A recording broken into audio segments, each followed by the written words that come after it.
Greetings and Chatelet, everyone. This is going to be a very short video on the Gitzo 100-year anniversary tripod. This is, I think, a Traveler Series 1 upgraded to their 100-year anniversary edition. Normal price on this was around $1,600, but it's been occasionally on sale over the past couple years at $800. And in the third and apparently final push on these, they finally sold the last of the 1,917 units commemorating the first year of their opening, 1917. And I'm doing this handheld because I don't have room enough to do this otherwise, so this is going to be have some interruptions.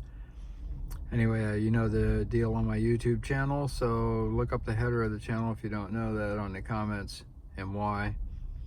Anyway, here we go. The Gitzo tripod. Like I said, I got one of the last ones available and they're gone now, except for a few people that are hanging on to them at full retail price at $1,500 or $1,600.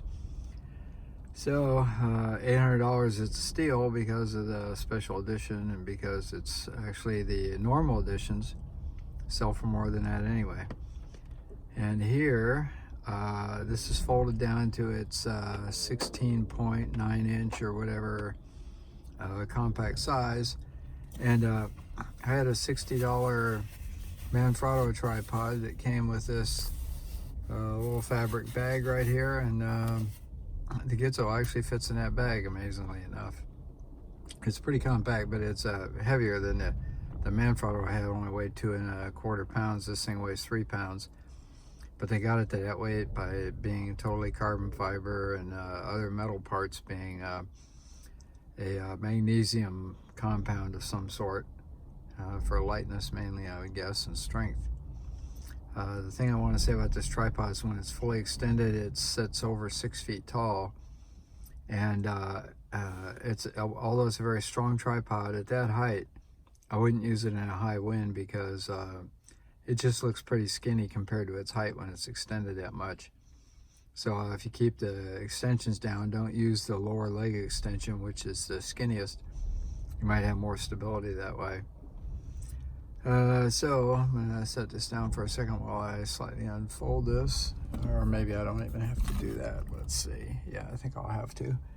So I'm going to set the camera down for a little bit while I pull one of these out. Now, these legs to be extended go the opposite way of the column here, and you can see that. If the column is extended all the way up, then it would go out the opposite way, and you could refold it that direction, but then it would be longer, a couple inches longer. So they've done it so that you can get it shorter this way by having the legs go the opposite direction.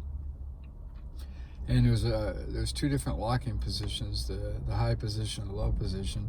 But of course you can use intermediate positions through the friction effect. These leg extensions, you just twist and then out they come, like so. And this is the skinniest one at the bottom. And they have very nice rubber feet on here. So that's how the leg extensions are done, with those 3 friction fittings. And let's dispense with the legs for a moment here. Set the camera down, and then to put these back, of course you just press the lock and then fold the thing back. So let's get these out here so we can take a look at the ball head. And maybe if I do this right, here we are looking at that ball head.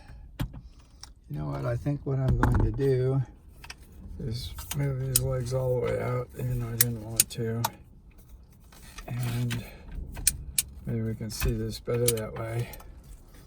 Let's prop this up on that counter here.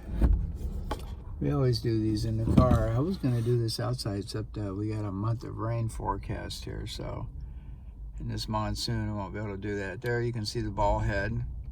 Here we have a knob for panning, and that works very smoothly. And then over here we have a knob for the ball head, and then up on top we have a knob for this mounting plate. And there's a better look at the top of that mounting plate.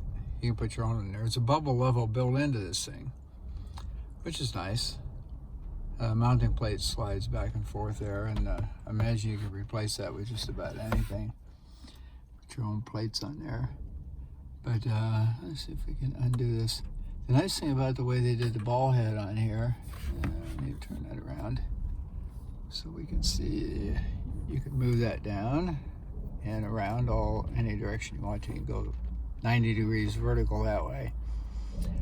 But the nice thing about the way they did that friction fitting on the knob there is you can have it just tight enough that with a heavy camera on there, you can move it around without the camera flopping all over the place. It's not one of these all or nothing where you unscrew it and then it just is totally loose.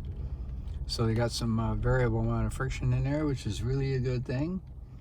And they've done this with a anyway, the 100th anniversary edition. Let's see if we can read that on here. I think it's actually on the ball somewhere. Yeah, on the front half. Let's see. Can we find that? Ah, there it is right there. Can we focus on that? Where it says 100 years. Maybe put some more light on there. Yeah, there, I think we can just see it. And Gitzo. Well, anyway, not a whole lot to look at there. It's a pretty standard tripod. Never read any of the literature before I did this. I didn't bring the box with me. It's an enormous box. Huge. Got a bunch of booklets in it. I'd say the printed material in there is pretty much useless. But anyway, I figured this all out just by, you know, taking it out and operating it like any normal tripod. So there we go. That's my quick look at the Gitzo 100-year anniversary tripod, which is, I think, a Traveler Type 1 or 2, somewhere in between there. And that's all there is. Thank you very much.